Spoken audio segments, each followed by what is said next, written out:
जानकी काय होते तुला? जानकी अगं माऊ बघ की किती रडते, काय होते तुला? जानकी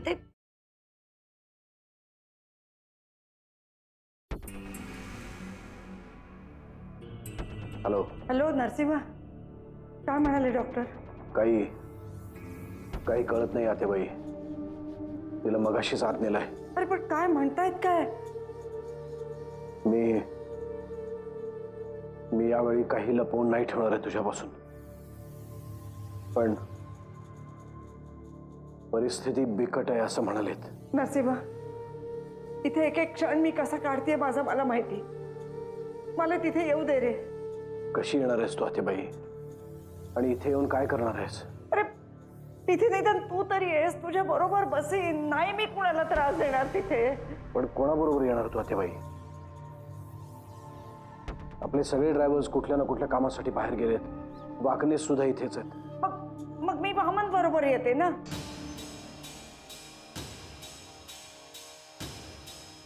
आतेबाई, वामन रमावतीला बँकेच्या कामासाठी गेलाय. तू परशू बरोबर ये. परशू कुठे असतो घरात? असं काही घरात झालंय हे सुद्धा त्याला माहिती नसते. अरे अरे थांब, इथे सुगंधा आहे माझ्या समोर, तिच्या बरोबर येते ना.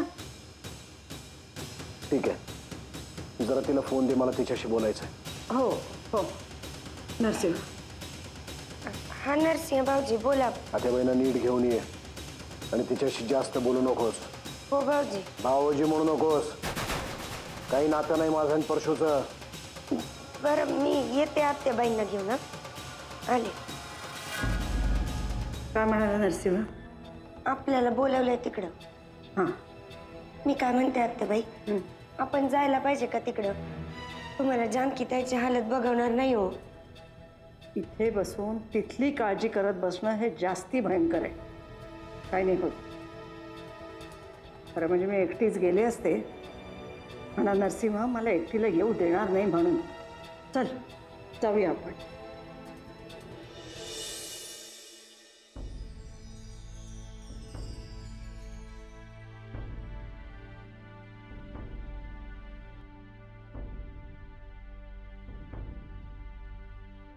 साहेब, वामनरावांना कळवायला पाहिजे. काही गरज नाहीये. त्या माणसाला आणि त्याच्या बायकोला आपल्या घरातल्या लोकांची किंमत नाही. त्यांना माझ्या घरातल्या सुखदुःखांमध्ये का सामील करून घेऊ?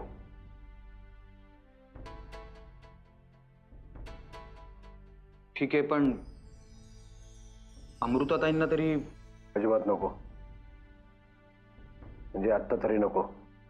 तिला जे काही सांगायचं आहे ते मी फोन करून सांगेन. साहेब, आत्याबाईंना तर सांगावंच लागेल ना, कारण अमृताताईंचा फोन आला तर तो त्यांच्या किंवा तुमच्याच मोबाईलवर येईल. वाकणी आत्याबाई इथेच येत आहेत, पण हा नक्की काय प्रकार आहे वाकणी? घातपात की अपघात? फक्त एकच सांगतो वाकणीस, जी कोणी व्यक्ती याच्या मागे असेल त्याला क्षमा नाही. मित्र आपण याच पद्धतीनं पडली आणि आता जानकी सुद्धा. आपल्या घराच्या गच्चीवर दुसरं कोण येणार साहेब? एकदा तिथे जाऊनच बघितलं पाहिजे, अशी कुठली कठीण जागा आहे ती. त्यासाठी तिथे जाण्याची काय आवश्यकता आहे? आपल्याला माहित नाही आपल्या घराच्या गच्चीत अशी कोणती जागा आहे की जिथून अचानक एखाद्या माणसाचा तोल जाईल.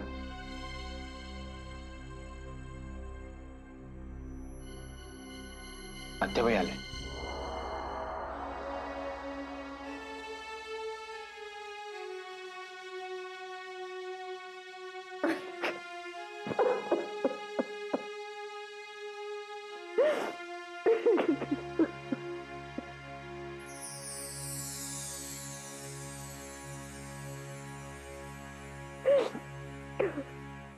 वाकणीच काका, कशी हो आपली जानकी ताई? परिस्थिती बिकट आहे. डॉक्टर साहेब प्रयत्न करत आहेत. नमस्कार किल्लेदार साहेब, मी इन्स्पेक्टर पाठारे.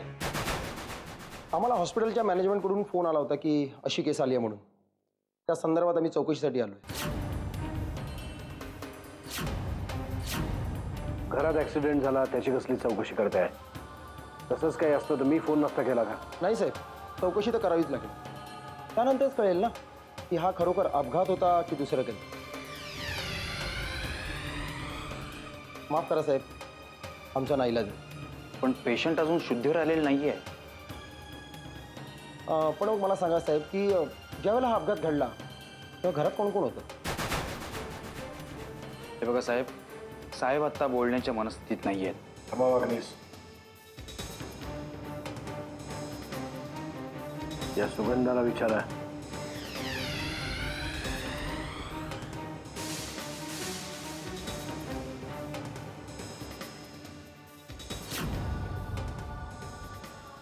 ती होती तेव्हा घरात, तिची चौकशी करा. कोण आहेत ह्या? परशुराम किल्लेदारांची बायको.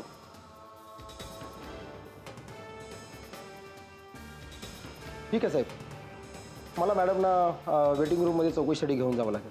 थांबा, मी येतो तुमच्या बरोबर. वागणेस, आत्याबाईंची काळजी घ्या.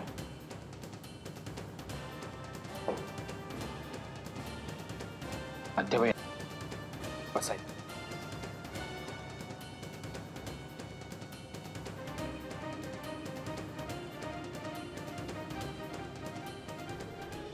मिसेस किल्लेदार, मला एक सांगा की इन्स्पेक्टर साहेब, नुसतं सुगंधा म्हटलं तरी चालेल तिला. ठीक आहे. सुगंधा मॅडम, मला सांगा, जेव्हा अपघात झाला त्यावेळेला तुम्ही कुठे होता आणि घरात कोण कोण होतं? आज आहे ना, सकाळी सगळे लवकरच बाहेर पडले होते. म्हणजे वामन दादा, त्यांची बायको अहिल्याताई आणि हे आमचे मोठे साहेब.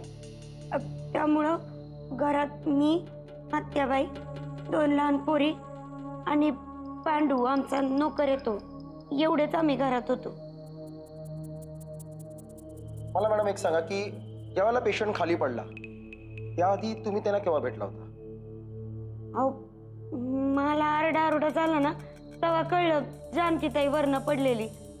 त्याच्या आधी ना मी तिच्या खोलीत गेले होते, तेव्हा ती मला म्हणाली की मला चक्कर येते, म्हणून मी त्यांना धरून बाहेर हॉलमध्ये आणून बसवलं आणि मी तिला म्हणलं की आपण थोड्या वेळाने ना मोकळ्या हवेत जाऊ, म्हणजे जरा बरं वाटेल तुला. आणि तिच्यासाठी पाणी आणायला म्हणून मी आत गेले. त्याच्यानंतर मी बाहेर आले ना तर ती तिथे नव्हतीच. मग तुम्ही काय केलं? मला वाटलं ती तिच्या खोलीत गेली असेल, तिला कशाला सारखा त्रास द्या, म्हणून मग मी नाही गेले तिच्या खोलीत. मी बाकीचे काम करायला लागले. ठीक आहे साहेब, मला सांगा, जेव्हा पेशंट खाली पडला तेव्हा सर्वप्रथम कोणी पाहिलं? माझ्या PA वाकणेसांनी आणि नंतर लगेच मी. तेव्हा आपण कुठे होता? आम्ही सगळेजण सकाळी बाहेर पडलो, बाहेरची कामं आटपली, घरी आलो, थोडं बोललो. नंतर वाकणेस बाहेर पडले, त्यांचा आरडाओरडा ऐकला आणि आम्ही.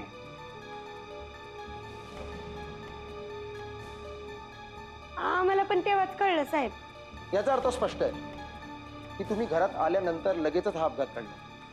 कदाचित तुम्ही पाणी आणायला गेल्यानंतर थोडी मोकळी हवा खाण्यासाठी त्या गच्चीत गेल्या असतील, टक्कर येऊन त्यांचा तोल गेला असेल आणि त्या पडल्या असतील. पण पेशंट जिथून पडला तिथे काही चिठ्ठी वगैरे सापडली का तुम्हाला? इन्स्पेक्टर साहेब, माझी बायको आत्महत्या करणाऱ्यातली नव्हती, त्यामुळे हा विचार काढून टाका मनातून. ठीक आहे, प्राथमिक चौकशीत मला तरी काही संशयास्पद वाटत नाही, पण पेशंटची जबानी घेतल्यानंतर सर्व गोष्टी क्लिअर होतील. येतो मी. आठवले साहेब, जोपर्यंत यातून काही निष्पन्न होत नाही तोपर्यंत यातला एक शब्दही मीडियापर्यंत पोहोचता कामा नये. ठीक आहे सर.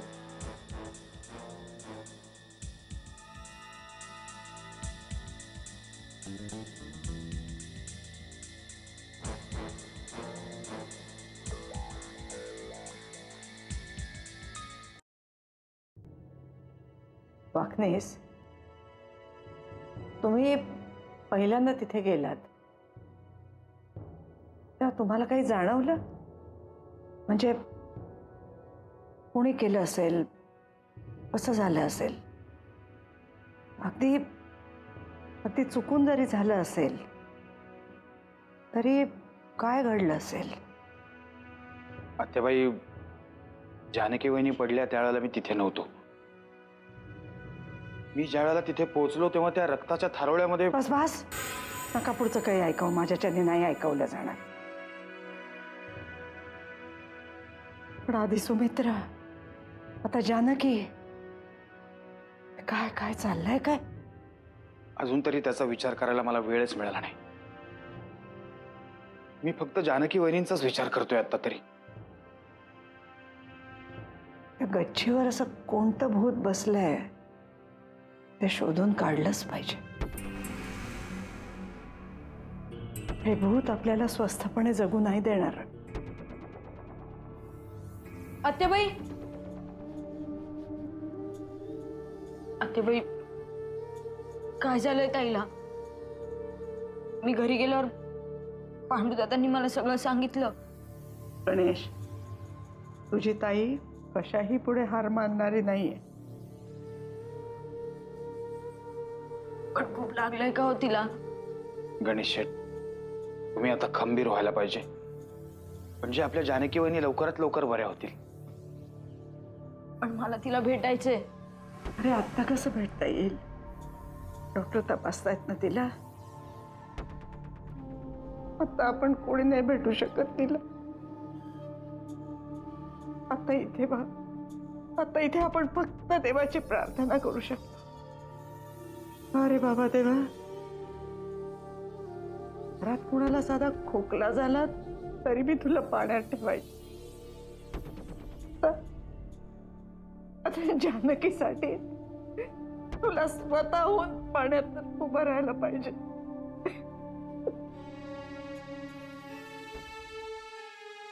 आत्याबाई, तुम्ही रडू नका ना, नाही तर मी ताईला बघू नाही शकत.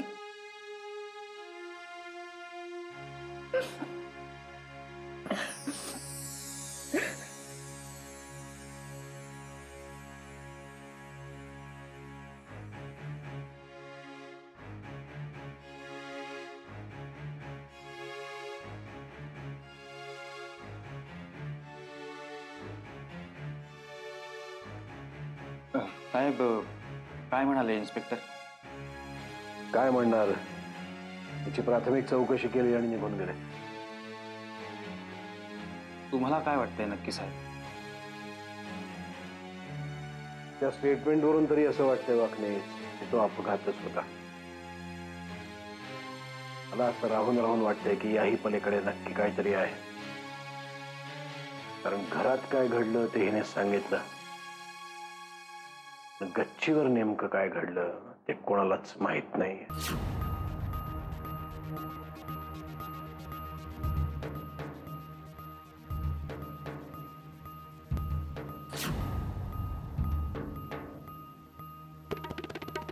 काय झालं डॉक्टर साहेब?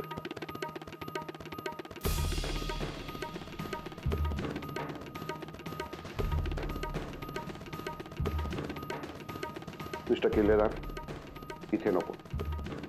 तुम्ही माझ्या केबिनमध्ये येता का? तुमच्याशी काही महत्वाच्या गोष्टी बोलायच्या.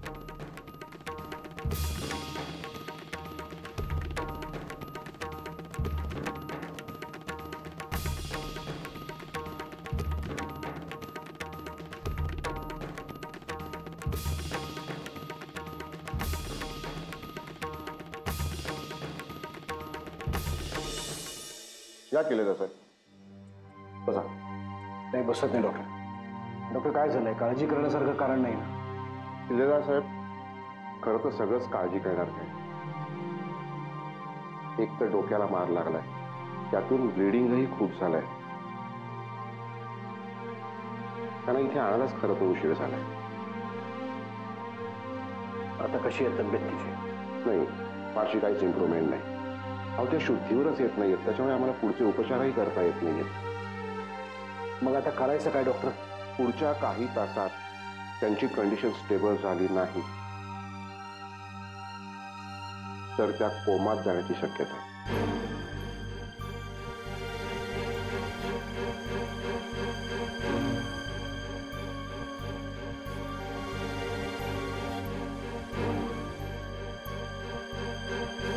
यायला एवढा टाइम झाला तरी अजून येत कशी नाही? हॉस्पिटलमध्ये गेलीये का फिरायला गेलीये?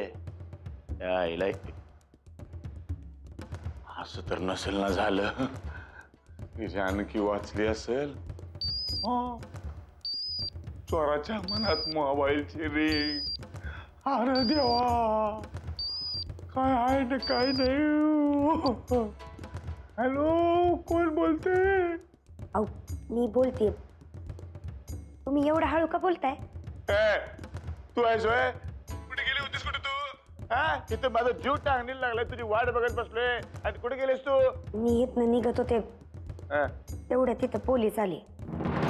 पोलीस? त्याने कशा पाय आले? हो ते मला काय माहिती, पण माझ्याकडे बरीच चौकशी केली त्यांनी. अरे देवा, मग तू माझं नाव नाही ना सांगितलं त्यांना? काय पचकली तर नाही ना तू तिथं? आता तुम्ही किती फालतू असाल तरी तुमच्या नावाचं कुंकू लावते ना मी. त्याची लाज नको बाळगायला.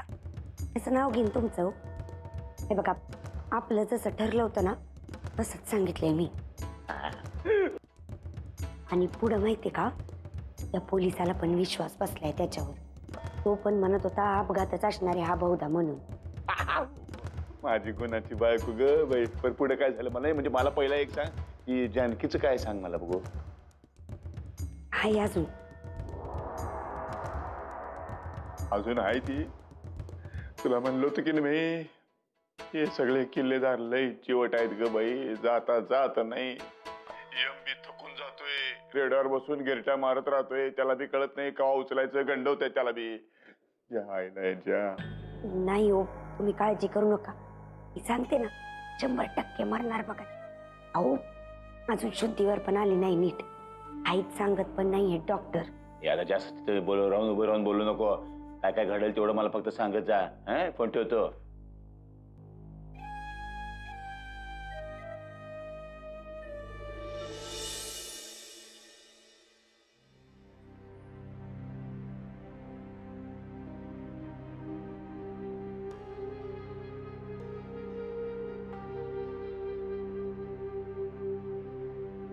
अरे काय म्हणाले डॉक्टर? गणेश कुठे गेला? अरे त्याला किती वेळ बसवून ठेवायचं इथे? शाळेतनं परस्परच आला होता तो. मीच पाठवून दिलं त्याला सुगंधा बरोबर. रेवा बरोबर कोणीतरी असायला हवं ना.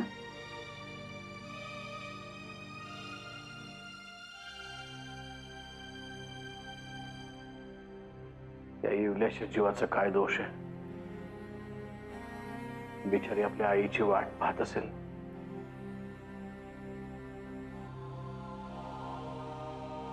नको नको काळजी करूस तिची.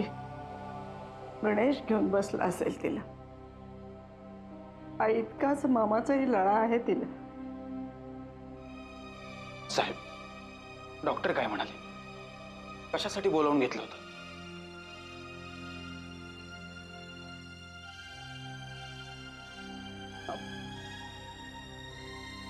अरे काय झालं नरसिंहा, बोल ना काहीतरी.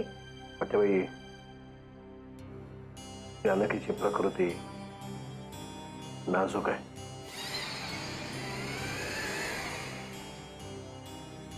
डॉक्टरांनी सांगितलं, जर तिच्यात लवकरात लवकर सुधारणा झाली नाही तर ती कोमात जाऊ शकते. अरे देवा, अरे. डॉक्टर पूर्ण प्रयत्न करतायत. अजूनही तिच्या तब्येतीत सुधारणा होईल अशी आशा आहे त्यांना. तिने थोडा जरी रिस्पॉन्स दिला तरी ते पुन्हा लगेच ट्रीटमेंट सुरू करतील म्हणाल. नरसिंहा, मला वाटतं आपण अमृताला कळवूया. आपण नाही कळवलं तर ती जन्मभर माफ नाही करणार आपल्याला. नाही हत्याबाई, अमृता एव्हाना अमेरिकेला जाण्याच्या विमानात बसली सुद्धा असेल. आता तिला हे सगळं सांगून दुःख देण्यापलीकडे आपण काही करू शकत नाही. आपण नको सांगूया तिला काही. नरसिंहा, मला जानकीला पाहायचंय. तिला नाही भेटता येणार आत्याबाई. अरे पण मला तिला फक्त पाहायचं आहे. मी बोलणार नाही तिच्याशी.